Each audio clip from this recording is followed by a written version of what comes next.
France और Germany में मुसलमानों पर पाबंदी। फ्रांस में विदेशी इमामों पर लगी रोक। जर्मनी में मीनारों और बुर्के पर पाबंदी। दोनों देशों का कहना, यूरोप में पनपते आतंकवाद पर लगेगी लगाम। यूरोप में बढ़ता इस्लामीकरण अब एक विस्फोटक राजनीतिक प्रश्न बन चुका है। जर्मनी और यूरोप इस वक्त शरणार्थियों की समस्या में फंसे हुए हैं और यहाँ शरण लेने वाले ज्यादातर लोग मुस्लिम राष्ट्रों से पहुंच रहे हैं। जर्मनी में इस वक्त 40 लाख से ज्यादा मुसलमान रहते हैं, जिनमें सबसे ज्यादा आबादी तुर्क मूल के लोगों की है। द्वितीय विश्व युद्ध के बाद जर्मनी के पुनर्निर्माण के लिए काफी तुर्क यहाँ पर आए थे और हाल ही में सीरिया से आ रहे लोगों की संख्या भी तेजी से बढ़ी है। सिर्फ पिछले साल ही 10 लाख से ज्यादा शरणार्थी जर्मनी पहुंचे, जिनमें से ज्यादातर सीरियाई मुसलमान हैं। देश में घुस रहे शरणार्थियों को लेकर संशय की हालत और हाल में यूरोप में बढ़ रहे आतंकवादी घटनाओं की वजह से न केवल जर्मनी बल्कि कई यूरोपियन देशों में अचानक दक्षिणपंथी राजनीति सक्रिय हो उठी है। पेरिस और ब्रुसेल्स के आतंकवादी हमलों के बाद ऐसी पार्टियों के प्रति लोगों की सहानुभूति बढ़ी है जो इस्लाम को उनके देश के संविधान का हिस्सा नहीं मानते।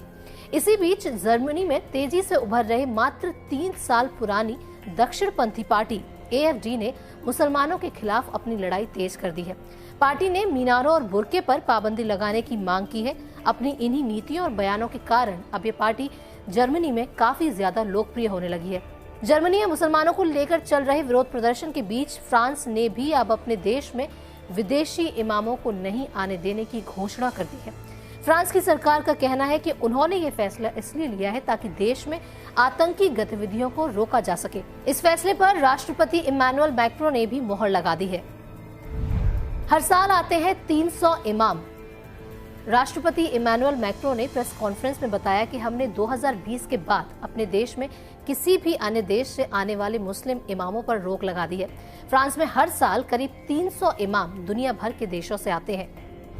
मदरसों में पढ़ाते हैं ये इमाम। राष्ट्रपति मैक्रों ने ये भी बताया कि इस कदम से फ्रांस में आतंकी गतिविधियों पर लगाम लगेगी। फ्रांस में ज्यादातर इमाम अल्जीरिया, मोरक्को और तुर्की से आते हैं।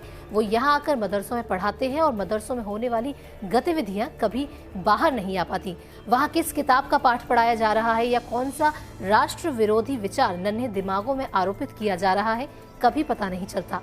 मदरसे आतंकी गतिविधियों को एक सुरक्षित अड्डे के तौर पर भी दुनिया भर में काम कर रहे हैं। इमामों को रोकने से फ्रांस में आतंकी गतिविधियों पर लगाम लग सकेगी। इमैनुअल मैक्रों ने आगे ये भी बताया कि उन्होंने फ्रेंच मुस्लिम काउंसिल CFCM से कहा है कि वो इस बात पर नजर रखें कि 2020 के बाद कोई विदेशी मुस्लिम इमाम फ्रांस में न आए। साथ ही वो फ्रांस में पहले से मौजूद सभी विदेशी इमामों को फ्रेंच सीखने को कहें और इस्लामी कट्टरपंथी भावनाएं न भड़काने के आदेश भी दें। उन्हें किसी भी प्रकार की आतंकी गतिविधि में शामिल न होने और फ्रांस के कानून की रक्षा करने के निर्देश भी जारी करें। राष्ट्रपति ने आगे ये भी बताया कि कैसे धर्म के नाम पर लोग मस्जिदों को पैसे भेजते हैं, जिनका उपयोग गलत कामों के लिए होता है।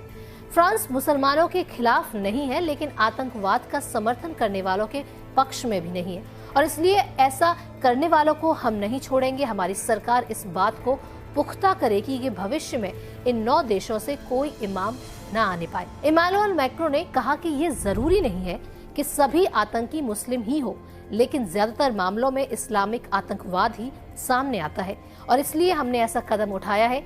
मेरी सभी धर्मों के लोगों से अपील है कि फ्रांस की रक्षा करें, इस देश के कानून का पालन करें, फ्रांस की संस्कृति और परंपराओं को सीखने की कोशिश करें। इससे उनका ज्ञान और अनुभव बढ़ेगा। हालांकि इमैनुअल मैक्रों के इस आदेश के बाद का कुछ लोग विरोध भी कर रहे हैं। दक्षिणपंथी पार्टी के लीडर मैरीन ले पेन ने मैक्रों पर आरोप लगाया है कि वो फ्रांस में मुसलमानों के लिए सही फैसले नहीं ले पा रहे हैं। फ्रांस में मुसलमानों की एकता बनाए रखना जरूरी है। अब देखना ये होगा कि राष्ट्रपति मैक्रों का ये कदम फ्रांस को किस ओर लेकर जाता है।